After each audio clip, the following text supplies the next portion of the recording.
بسم اللہ الرحمن الرحیم۔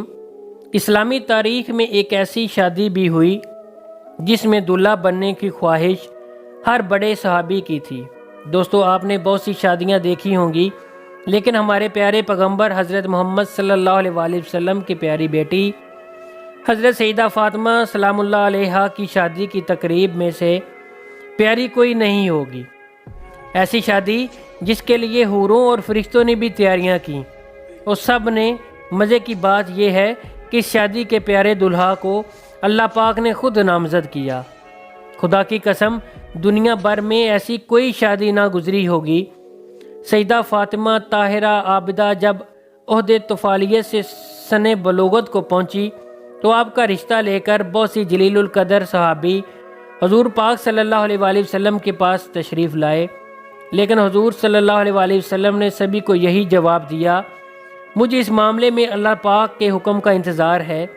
کچھ ماہ بعد حضرت عبد الرحمن بن عوف اور دیگر کچھ صحابہ نے شیر خدا حضرت علی رضی اللہ تعالیٰ عنہ کو مشورہ دیا کہ اے علی، اب آپ بھی جائیں۔ سب کو انکار ہو چکا، لیکن جو آپ کی نسبت نبی پاک صلی اللہ علیہ وآلہ وسلم کے ساتھ ہے وہ کسی اور کے ساتھ نہیں۔ حضرت علی رضی اللہ تعالیٰ عنہ رسول اللہ صلی اللہ علیہ وآلہ وسلم کی خدمت میں گئے۔ اتنی دیر میں اللہ کے محبوب نے فرمایا، اے علی، آج تمہارا آنا کیا فاطمہ کے رشتے کے لیے ہے؟ تو حضرت علی کی نظریں جھکا کر فرمانے لگے، جی یا رسول اللہ صلی اللہ علیہ وآلہ وسلم۔ حضور صلی اللہ علیہ وآلہ وسلم نے ارشاد فرمایا، مجھے جبرائیل نے پہلے ہی خبر دے دی۔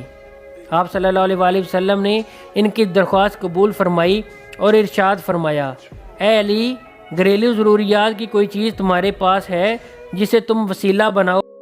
حضرت علی رضی اللہ تعالیٰ عنہ نے فرمایا، میرے پاس ایک تلوار، ایک اونٹ اور ایک زرہ ہے۔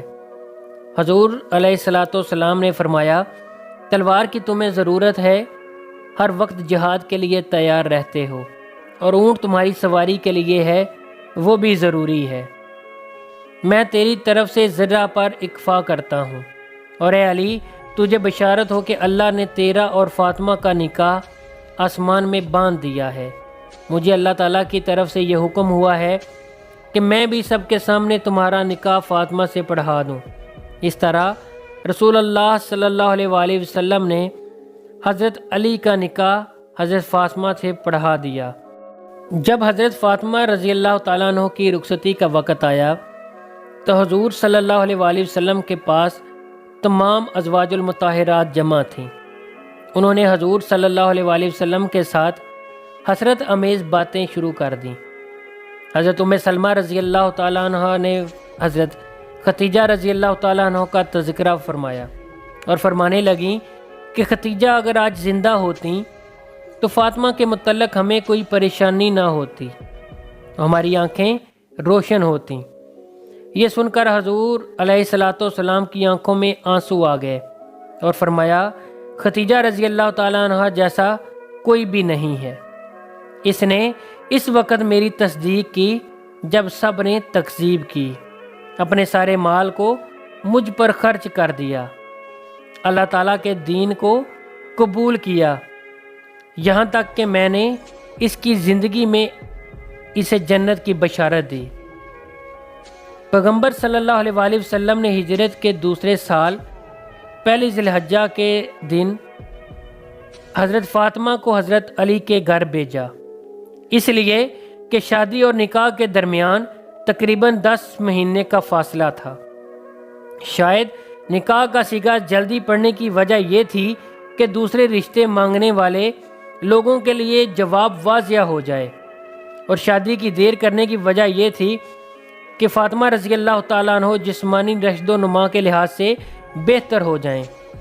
خاتون جنت کا جہیز آقا نامدار، مدنی تاجدار، رسول ذی الوقار، دونوں جہان کے مالک و مختار حبیب کردگار صلی اللہ علیہ وآلہ وسلم نے شہزادی اسلام حضرت فاطمہ رضی اللہ تعالیٰ عنہ کو جہیز میں جو سامان دیا اس کی فہرست یہ ہے: ایک کملی یعنی چادر، بان کی ایک چارپائی، چمڑے کا گدا جس میں روئی کی جگہ کھجور کی چھال بری ہوئی تھی، ایک چھاگل، ایک مشک، 2 چکیاں، 2 مٹی کے گھڑے، حضرت علی حضرت ام ایمن کے ساتھ حضور صلی اللہ علیہ وسلم کی خدمت میں حاضر ہوئے۔ حضرت علی فرماتے ہیں کہ رسول اللہ صلی اللہ علیہ وسلم نے مجھ سے پوچھا، کیا تم زوجہ کے ساتھ رہنا چاہتے ہو؟ میں نے عرض کی، جی یا رسول اللہ۔ تو آپ صلی اللہ علیہ وسلم نے ارشاد فرمایا، بڑی محبت اور عزت سے انشاءاللہ آج رات سے تم اپنی زوجہ کے ساتھ رہا کرو گے۔ رخصتی کی رات حضور اکرم صلی اللہ علیہ وسلم نے اپنی لخت جگر کو ایک نیا جوڑا عطا فرمایا۔ حضرت سیدنا علی المرتضیٰ حضرت سیدنا فاطمہ الزہرا رضی اللہ تعالیٰ عنہ سے محبت بڑی گفتگو کرنے لگے، یہاں تک کہ جب رات کا اندھیرا چھا گیا تو وہ رونے لگیں۔ حضرت سیدنا علی المرتضیٰ نے پوچھا، اے تمام عورتوں کی سردار، کیا آپ خوش نہیں کہ میں آپ کا شوہر ہوں اور آپ میری بیوی ہیں؟ کہنے لگی، میں کیوں کر راضی نہ ہوں، آپ تو میری رضا بلکہ اس سے بھی بڑھ کر ہیں۔ تو میں اپنی اس حالت و معاملے کے متعلق سوچ رہی ہوں، جب میری عمر بیت جائے گی اور مجھے قبر میں داخل کر دیا جائے گا۔ آج میرا عزت و فخر کے بستر میں داخل ہونا کل قبر میں بھی داخل ہونے کی مانند ہے۔ آج رات ہم اپنے رب کی بارگاہ میں کھڑے ہو کر عبادت کریں گے کہ وہی عبادت کا زیادہ حقدار رکھتا ہے۔ اس کے بعد وہ دونوں عبادت کی جگہ کھڑے ہو کر رب قدیر کی عبادت کرنے لگے۔ اسی لمحے ایک بوڑھی عورت نے صدا دی کہ ایک جوڑے کا سوال کرتی ہوں۔ حضرت سیدہ فاطمہ نے یہ سنا تو آپ قرآن کی آیت یاد آ گئی کہ تم ہرگز نیکی کی منزل تک نہیں پہنچ سکتے جب تک کہ اپنی محبوب چیزوں میں سے خدا کی راہ میں انفاق نہ کرو۔